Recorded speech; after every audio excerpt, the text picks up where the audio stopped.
Hello learners, we are going to talk today on a very contemporary topic, that is e-governance in digital India era.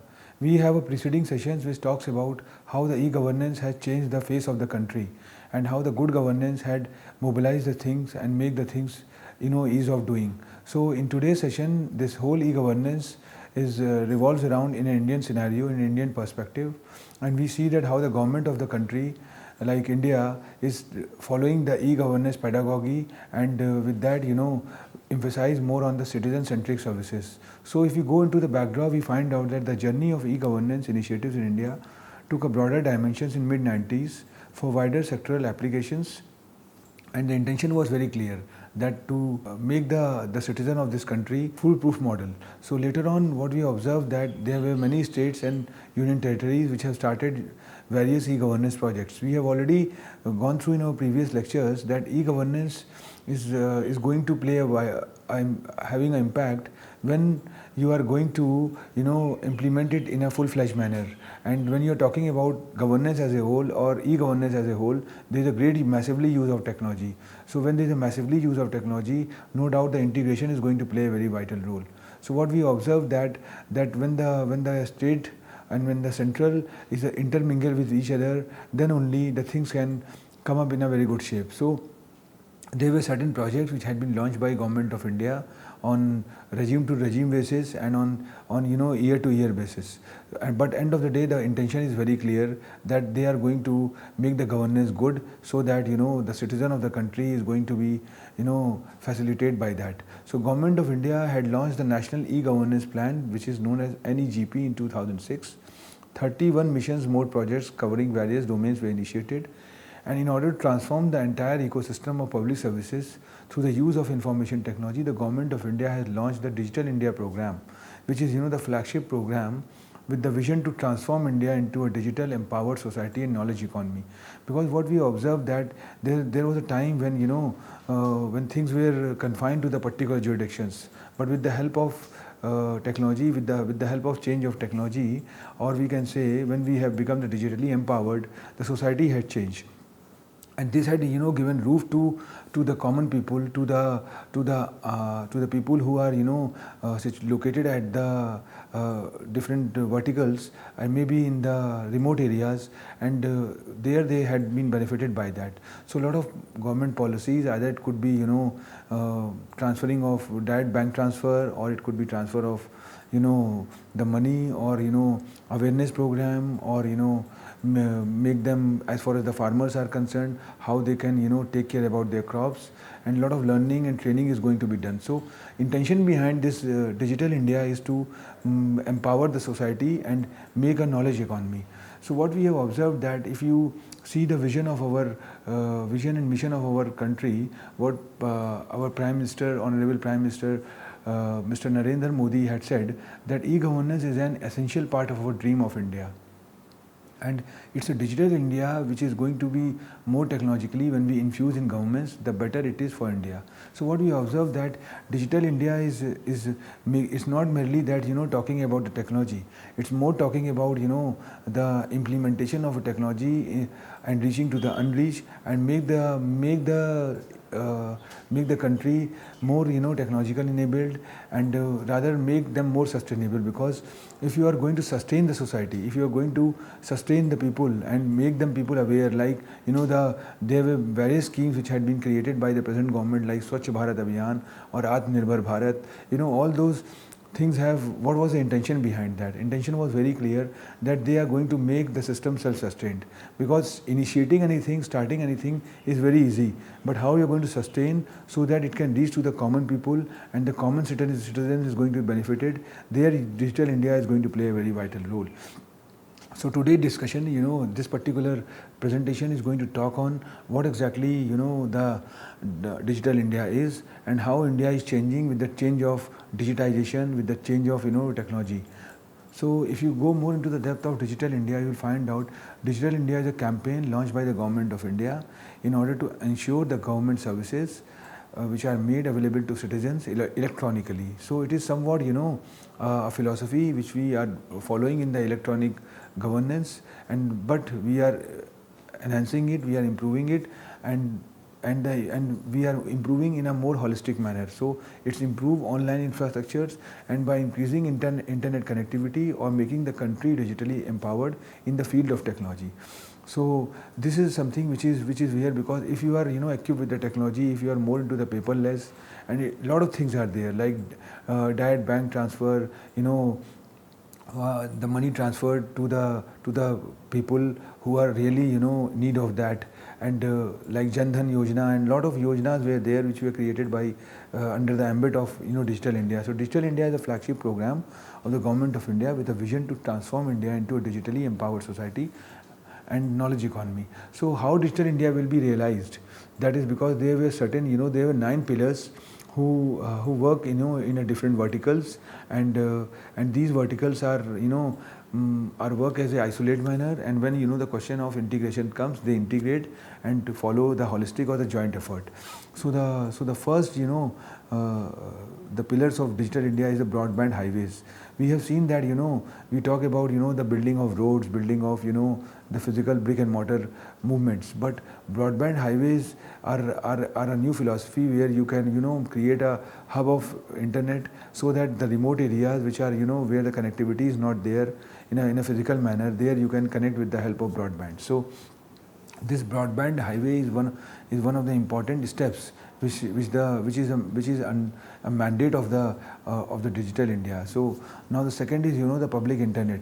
So this public internet access programs are there, where we believe that Internet of Things is something which is for all. So internet wherever right now that the data is there, the mobile is with everyone, and it is the vision of the country that the basic amenity is not roti and kapda but a mobile.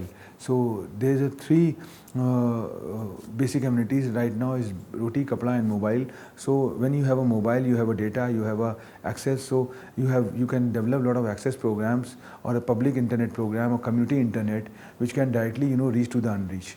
Then you have information for everyone. So whatever the information is there need to be transparent. It could be available on the public portal like government GOI portal, so that mygov.in is one of the initiative in this direction. We have seen that how the information becomes everybody cup of tea, and it can easily accessible to all, and it does not so anybody who can go to the particular portal and download. And then you have early harvest programs.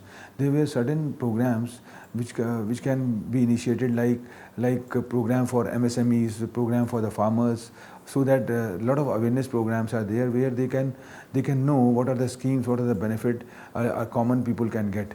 Then universal access to phones. So right to information is a step in this direction, so that that the phone can be accessed by all. Then IT for jobs and electronically delivery of services. And then e-Kranti, we have put a dedicated slide which talks about how the e-Kranti, electronic delivery of services, works.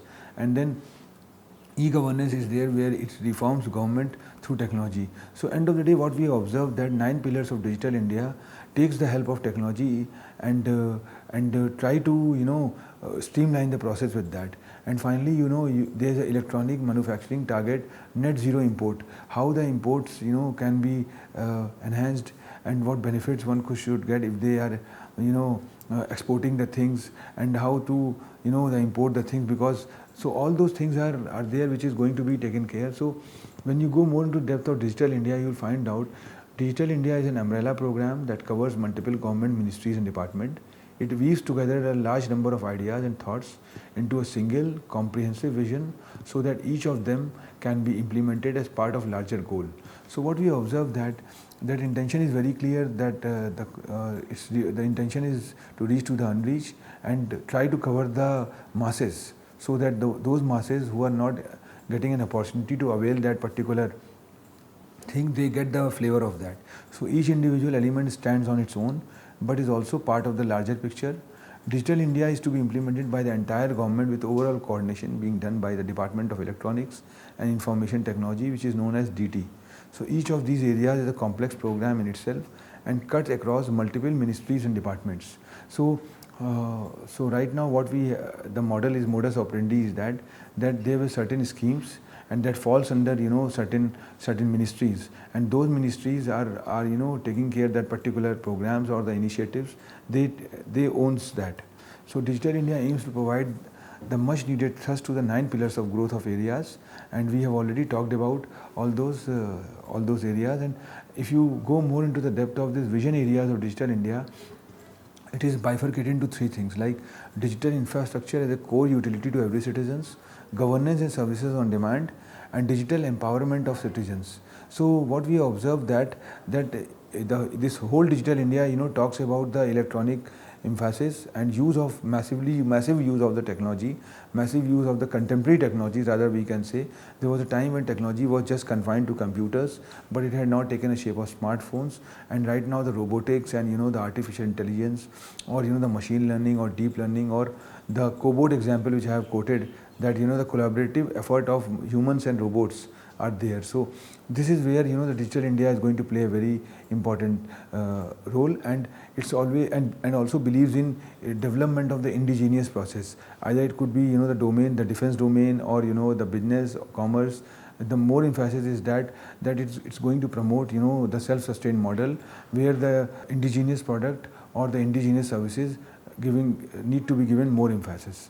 So if you talk about the digital infrastructure as a core utility to every citizen, we know that an availability of high-speed internet as a core utility for delivery of services to citizens, cradle to grave digital identity that is unique, lifelong, online, and authenticable to every citizens. So now what we observe that the intention is to be lifelong, and because as far as learning is concerned, learning should be lifelong and it should be perpetual in nature. So whatever the information which had been broadcast on the portal of the government, official portal of the Government of India, it need to be access to all. It should be a public document, and everybody have a right to access that data. So mobile phone, bank account enabling citizen participation, and financial space. So easy access to common service centers. There must be there are certain things which are common in nature. So how the citizen is going to make themselves aware about that and going to get about that. So shareable private space on a public cloud and safe and secure cyberspace. That is more important, because right now there is a boom in the cyber related issues, cyber related transactions, and people have everybody is running towards the technology and cyber, but they are not aware about the repercussions of that.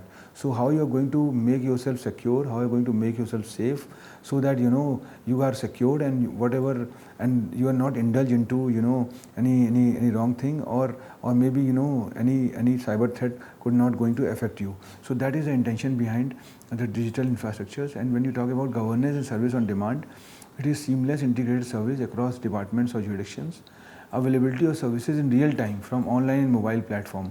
So whatever services are there, it should be real time. It's not like that, say I have taken a PAN card, and if I want to apply for the rectification in the PAN card, and how I am going to do that. So whether the discrepancy is going to be eradicated in a short span or in a real time manner, or I have to visit to the particular sectors or the sections to get it rectified. So things, since this different kind of scenario had come up, we have seen that in the pandemic stage the lockdown is there, so people are at their homes. So things had been designed or customized in such a manner that one has to work on a real time manner, so that they can rectify the things at their place and at their convenience. So all citizens entitlement to be portable and available on the cloud, and digitally transform services for improving ease of doing business. This is a new phenomena which had come up, because if you are making the ease of doing, you are inviting the foreign players or the foreign investment. So when the foreign investment comes, it's come up with the massive employment. So the locals who are who are there where this business is going to come is going to be benefited in a big manner, because the massive employment comes at that time. So making the financial transactions electronically and cashless, and the geospatial information system like GIS for decision support system and development need to be developed. So what we observe that digital empowerment of citizens also is one of the ingredients of e-governance, where universal digital literacy is there, and a lot of literacy programs are developed which were initially in the text format or in the language which was not reachable to all, like the English language. Right now the things had been translated in a local language, regional language, or the indigenous language, so that those who are acclimatized with that language, they can use that. So universal accessible digital resources need to be done. Availability of digital resources, services in Indian language, collaborative digital platform for participative governance. There must be a collaborative platform which have a combination of non-government organizations, volunteers, or the charitable organizations who can come together and serve the society. It's not a moral duty of the government employees to initiate the process. Sometimes the gram panchayat or the pradhans who are situated in the rural areas, they can collaborate and mobilize the thing in that manner. So citizens are not required to physically submit government document certificate. This is something which had come up, where we are talking more about the paperless thing, and you can scan the document and put it, and somewhere you don't have to take the print also. So things are worked through logins and passwords. So Digital India, if you talk about, had come up with a lot of initiatives. Either it could be UPI or the Bheem app, where you can, with the help of this Bheem app, you can transact. You can, use it in as far as the e-commerce is concerned. On the other hand, Umang, mygov.in, Aadhaar is something which is there, and a lot of knowledge creation archives had come up. So these archives are facilitate the learners in learning, and somewhere they navigate also, that how you can go to the particular portal. The ready reckoners are there, the learning videos are there which can navigate you, how you can open the site, how you can work on the site, how you can apply for opening the Aadhaar card, or the passports, or applying for the visa also. So this is the model which is going on. And what we observe that when you talk about, there are certain analysis how these initiatives helped in delivering various services to the people. So this is the data which is confined to 2019, and taken from the Government of India portal, which says that there are certain centers, there are certain navigating things the government have created, like common service centers are created, which is going to benefit 3.65 lakh people. Aadhaar generated for 123 crores citizens of this country. Then Locker users are there, where you can store your digital signatures, and which is going to benefit 2.39 crores people, and already they have been availing this facility. Then Digital Saksharta Abhiyan enrollment, where almost 2.3 crore people have been enrolled, and then total direct benefit transfer is there, which is somewhere around 7.45 lakh crores. So this DBT is there, where if you go for gas cylinders, then when you book it, there are certain subsidy used to come. That subsidy automatically goes to the beneficiary account in the format called direct bank transfer. So Jeevan Pramar pensioners are there, which is going to benefit the old age and elderly people. And then MyGov users are somewhere around 81 lakh. And then e-hospital transactions are there. So medical benefit, starting from common services to the routine services, then cyber DigiLockers and other general facilities, all are parcel of this e-governance as far as India is concerned. So on the other hand, a lot of new initiatives had come up. You find out variety of schemes are coming up, like Atmanirbhar Bharat Abhiyan had recently been launched by our Honorable Prime Minister Narendra Modi, and in that what we observe, that a lot of scheme is coming up. It's not confined to the talking about the financial benefits.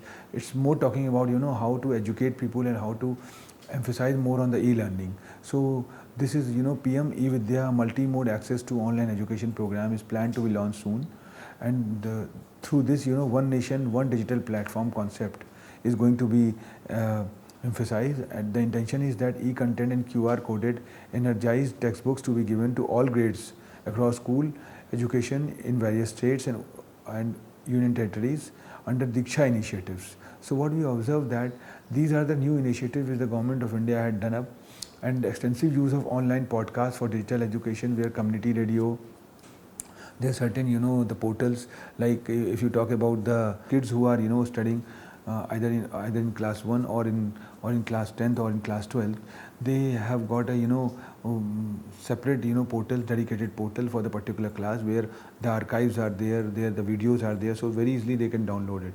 So especially content production for the visually and hearing impaired group of people is going to be come up, and government is planning to come up with top 100 universities automatically started online courses in the month of in the coming month. So what we observed that these kind of model which had come up. On the other hand, we have observed that we know that there is a pandemic stage. We all are suffering from the pandemic like COVID-19, and lockdown was there. To come out to fight with that, mobile governance had been started, and this COVID-19 to fight with the COVID-19, and with the help of this Bhim app, and the intention is to make people aware about that. So there are certain initiatives which are there, and what we have observed that on the other hand, some more new schemes are there, which are making our youth artificial intelligence equipped. A national program, like a national program for the government school teachers are there, and who can register and learn about that. So how the artificial intelligence is going to help the student and the teachers. So there what we have observed that AI for youth philosophy had come up, where robot is going to teach the learners. So there is no need to physically go to the school, and you can generate your own syllabi, you can learn from there itself. So it's not like that. In learning, what we have observed that the governance is not just to mobilize or make the ease the governance, but somewhere it's emphasize more on the health perspective also. So Areo Setu app is now available on the different platforms, and we have seen that how Areo Setu is working. So, and come up with a logo called Main Surakshit, Hum Surakshit, and Bharat Surakshit. So this kind of the model had come up, where the individual have download the app, and the app is working with them and making them aware that about the COVID-19, how to come out from that. So there are list of e-governance divisions in India. What we observe that it's not like that governance was not there.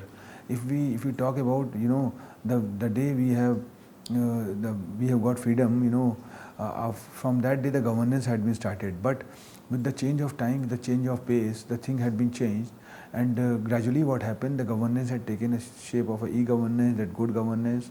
Then in governance, a lot of other the verticals had developed, which talks about the streamlining the health sector, or the education, or reaching to the unreached, or how to reach to the rural areas, make people aware about the internet, cyber security and other things. So there are certain list of e-governance division in India, that is National E-Governance Division, and then you have got Tamil Nadu E-Governance Agency, Tenega, then E-Governance Academy is there, then COE, Democracy and Governance, then European Political and Government Studies. NSDL is something which is there, because, and the good part is that if you want to open your PAN card or something like that, NSDL is facilitating a lot. Then Department of E-Governance is there, then CSC is there, and E-Governance how E-Governance work as a good governance, because that is more important. We always believe that we come up with a n number of policies, and out of that only 10, 15, or maybe 50-60% get the success. So why we have to recapitulate that why it is happening. So this good governance always believes that it can reach to the unreached, and the common people is going to benefit it. So this National E-Governance Plan was conceptualized to focus on e-governance initiatives at the national level, with an aim to make all government services accessible to all the common man in his locality through common service delivery outlets, and ensure efficiency, transparency and reliability of such services at affordable cost. Because it's true that when the private players do any things, they impose certain cost into it, and product become quite quite expensive. And when government come up with that schemes or with that initiatives, they always believe it is going to serve the society by and large. So it always follow the process of affordable cost to realize the basic needs of the common man, because the social obligation or the corporate social responsibility or the government social responsibility is always need to be at utmost. The strategy adopted was centralized planning and decentralized planning. Yes, so what we observed that National E-Governance Plan, which we usually call NEGP, had different mission mode projects like education, health, post and public distribution system, and the intention was very clear that they are going to emphasize more on the ICT infrastructure, because information and communication technology is quite important. And this NEGP had come up with a new concept called E-Kranti, and this which we usually call 2.0, and which have certain initiatives in their hand, like providing services, providing services partially. Then there are certain projects which are under implementation, the design development and scoping stage. So what we have observed that whatever the verticals are there, it could be either agriculture or treasuries or police or the grams or the village or road transport, land projects.